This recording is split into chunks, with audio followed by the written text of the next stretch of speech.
জন্মশতবর্ষে শ্রদ্ধেয় সঙ্গীত শিল্পী সলিল চৌধুরী স্মরণ নাম দিয়েছি এক ব্যতিক্রমী সঙ্গীত শিল্পী। বাংলা গণসঙ্গীতের অপর নাম সলিল চৌধুরী। 40-এর দশকের মাঝামাঝি দেশে ভয়াবহ দুর্ভিক্ষ, 50-এর মন্বন্তর, তেভাগা আন্দোলন, চা বাগানের শ্রমিক আর কৃষকদের দুমুঠো ভাতের জন্য হাহাকার, এমন এক যুগসন্ধিক্ষণে নিগৃহীত আর বঞ্চিত মানুষের প্রতিবাদের ভাষা, যার সুরের জাদুতে ফুলঝুরি নয়, অগ্নিস্ফুলিঙ্গের মতো ছড়িয়ে পড়েছিল, তিনি আর কেউ নন, শ্রদ্ধেয় সঙ্গীত শিল্পী সলিল চৌধুরী। যার গানে গণমানুষের কথা ধ্বনিত হয়, যার গানে কণ্ঠ মেলায় শত সহস্র মানুষ, যার গানে উঠে আসে কোনো এক গাঁয়ের বধূর গল্প, কিংবা পথে এবার নামও সাথীর আহ্বান, তিনি হলেন রবীন্দ্র পরবর্তী যুগের এক ব্যতিক্রমী সঙ্গীত শিল্পী এবং সুরস্রষ্টা Salil Chowdhury.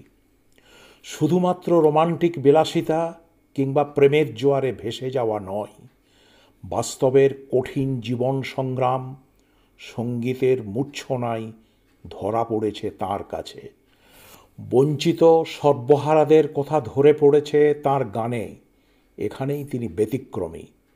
Art for arts সেক নয়, বরং মানুষ মানুষের জন্য, এটাই তিনি তার সঙ্গীতের মধ্য দিয়ে প্রমাণ করতে চেয়েছেন। জন্ম আসামের গাজীপুরে, লেখাপড়া দক্ষিণ 24 পরগনার কোদালিয়া গ্রামে। খুব সম্ভবত ওখানেই তার মামাবাড়ি।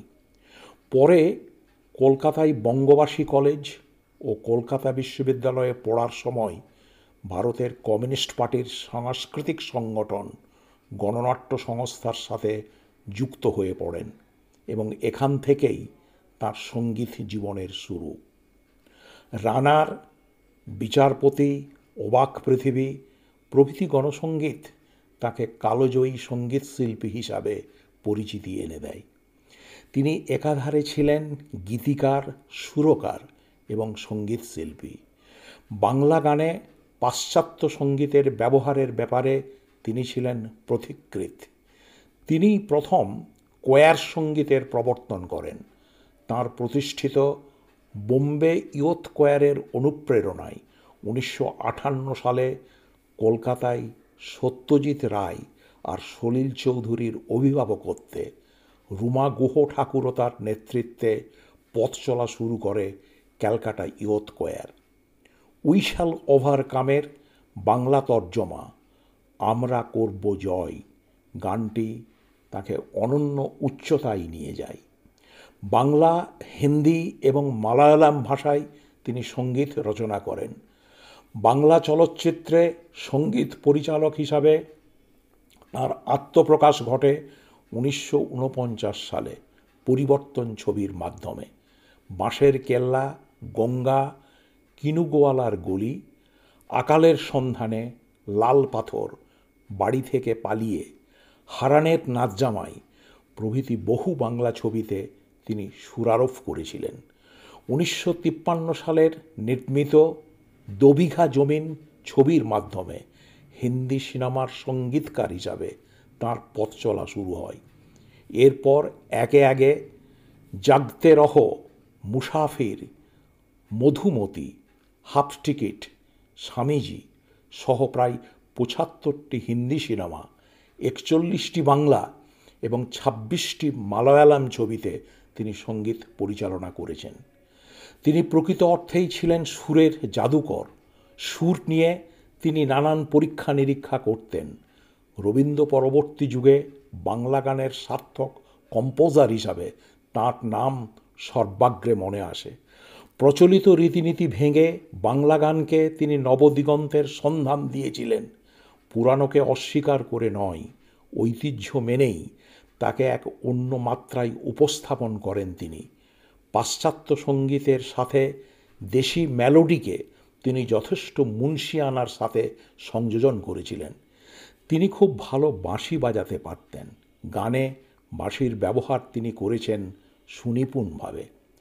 কলেজ বিশ্ববিদ্যালয়ে পড়ার সময় প্রগতিশীল গণনাট্য সংঘের সাথে তার যোগাযোগ ঘটে। বিনয় রায়, হেমাঙ্গ বিশ্বাস, জ্যোতিরিন্দ্র মৈত্র তাকে সঙ্গীত রচনায় অনুপ্রাণিত করেন। হেই সামালো, হেই সামালো, ও আলোর পথযাত্রী, বিচারপতি তোমার বিচার, আমাদের নানান মতে, এমন কত না গানের তিনি স্রষ্টা।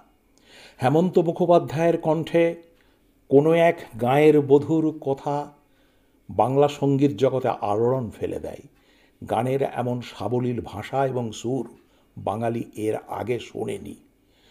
পথে এবার নামো সাথী, আমি ঝড়ের কাছে, আমায় প্রশ্ন করে, শোনো কোনো এক দিন, ধিতাং ধিতাং বলে প্রভৃতি গান বেশ জনপ্রিয়তা অর্জন করে। সলিল মনে করতেন হেমন্ত না থাকলে তিনি এভাবে সলিল হয়ে উঠতে পারতেন না। তার গানের আরেক অসামান্য রূপকার ছিলেন লতা মঙ্গেশকর। সাত ভাই চম্পা, ওগো আর কিছু তো নাই, আজ তবে এইটুকু থাক, ও তুই নয়ন পাখি প্রভৃতি গান লতা মঙ্গেশকরের কণ্ঠে অমর হয়ে আছে। হেমন্তের সঙ্গে দ্বৈত কণ্ঠে দোল দোল দোল, ওগো মা গঙ্গা, কিংবা সন্ধ্যা মুখোপাধ্যায়ের কণ্ঠে যা যারে যা পাখি, আহা ওই আঁকাবাঁকা যে পথ, অনেকের মনের মণিকোঠায় এখনও গুঞ্জরিত হয়। তার গণসঙ্গীত একসময় অনুপ্রাণিত করেছিল ছাত্র, যুবক, মজুর, কৃষকসহ সমাজের নিপীড়িত ও বঞ্চিতদের। চারের দশকের শেষভাগ থেকে প্রায় অর্ধ শতাব্দী জুড়ে তার গান, বিশেষত গণসঙ্গীত, সারা বাংলায় এক উন্মাদনা সৃষ্টি করেছিল। কলেজ বিশ্ববিদ্যালয় চত্বরে এবং বিভিন্ন সাংস্কৃতিক অনুষ্ঠানে তখন সলিল চৌধুরীর গান একচেটিয়া স্থান দখল করেছিল। 1958 সালে মধুমতি ছায়াছবির জন্য তিনি ফিল্মফেয়ার সেরা সঙ্গীত পরিচালকের সম্মান এবং 1988 সালে সঙ্গীত নাটক একাডেমি পুরস্কার অর্জন করেন। এখনও গণসঙ্গীত বলতে প্রথমেই সলিল চৌধুরীর নাম মনে আসে। সলিল চৌধুরী শতবর্ষ উদযাপন শুধুমাত্র বাংলা সঙ্গীতের শ্রেষ্ঠত্ব অন্বেষণ নয় বা গৌরবগাথা অন্বেষণ নয়, তিনি যে মতাদর্শে আস্থাশীল ছিলেন তার সঠিক বিশ্লেষণও প্রয়োজন। সলিল চৌধুরীর গানে যে দৃঢ় প্রত্যয় ধ্বনিত হয়েছিল তা একদিন নিশ্চিতভাবে বাস্তব রূপ পাবে এই আশা রাখি। উই শ্যাল ওভারকাম সামডে, আমরা করব জয় নিশ্চয়ই। বাংলা সঙ্গীতের জগতে, বিশেষত গণসঙ্গীতের জগতে সলিল চৌধুরী অবিস্মরণীয় হয়ে থাকবেন। তাঁর জন্মশতবর্ষে তাকে শতকোটি প্রণাম এবং আমার শ্রদ্ধা জানাই। ধন্যবাদ।